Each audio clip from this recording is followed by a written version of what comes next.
everyone. I am Miss Allie, and welcome to First Chapter Fridays. Today we're going to be looking at the book Al Capone Does My Shirts by Gennifer Choldenko.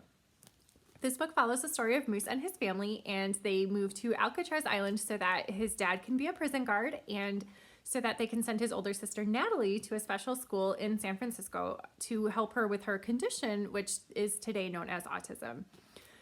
So the story follows their day-to-day life, how they're slightly isolated, on this island away from the rest of society, and how living on this island with some of America's most wanted convicts actually helps play a role in their family life.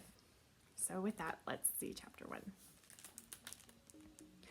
Devil's Island, Friday, January 4th, 1935.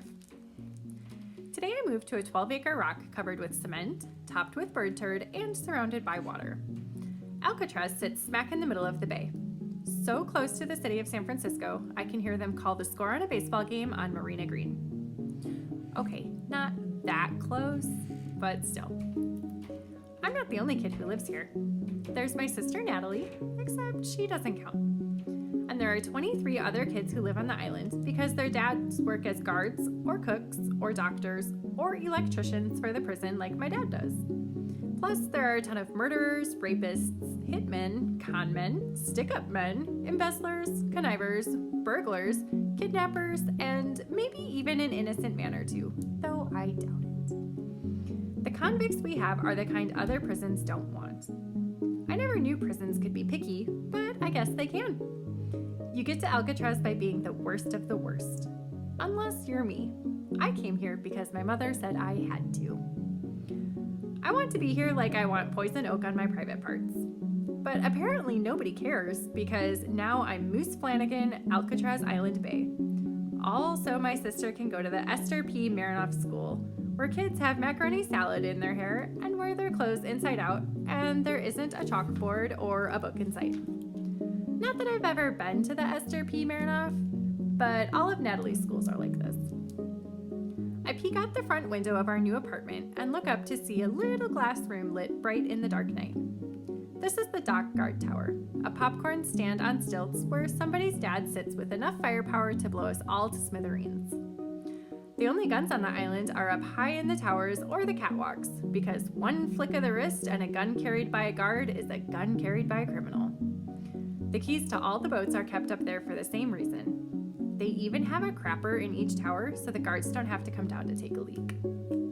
Besides the guard tower, there's water all around, black and shiny like tar. A full moon cuts a white path across the bay while the wind blows, making something creak and a buoy clang in the distance. My dad is out there too. He has guard duty in another tower somewhere on the island. My dad's an electrician, for Pete's sake. What's he doing playing prison guard? My mom is in her room unpacking, and Natalie's sitting on the kitchen floor, running her hands through her button box. She knows more about those buttons than it seems possible to know. If I hide one button behind my back, she can take one look at her box and name the exact button I have. Nat, you okay?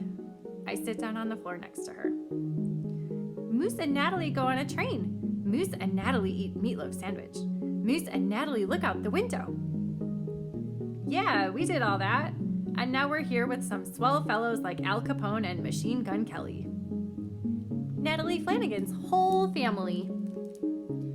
Well, I wouldn't exactly say they're family. More like next door neighbors, I guess. Moose and Natalie go to school, she says. Yep, but not the same school, remember?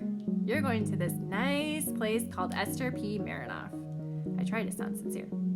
Nice place, she repeats, stacking one button on top of another. I've never been good at fooling Natalie. She knows me too well. When I was 5, I was kind of a runt. Smallest kid of all my cousins, shortest kid in my kindergarten class, and on my block too. Back then, people called me by my real name, Matthew. Natalie was the first person to call me Moose. I swear I started growing to fit the name that very day. Now I'm 5'11.5", as tall as my mom and a good 2 inches taller than my dad. My father tells people I've grown so much, he's going to put my supper into pickle jars and sell it under the name Incredible Growth Formula. I think about going in my room now, but it smells like the inside of an old lunch bag in there. My bed's squeaky old army cot. When I sit down, it sounds like dozens of mice are dying on ugly death. There's no photograph in this apartment. No washing machine, no phone. There's a radio cabinet, but someone yanked the workings out. Who gutted the radio anyway? They don't let the criminals in here, do they? So I'm a little jumpy, but anybody would be. Even the silence here is strange. It's quiet, like something you can't hear is happening. I think about telling my best friend Pete about this place. It's the Devil's Island. Do, do, do. Pete would say in a deep, spooky voice like they do on the radio. Devil's Island. Do, do, do. I whisper, just like Pete. But without him, it doesn't seem funny. Not funny at all. Okay, that's it. I'm sleeping with my clothes on. Who wants to face a convicted felon in your pajamas? And that is the end of chapter 1. I hope you guys liked it. If you did, you can find it on our catalog and check it out.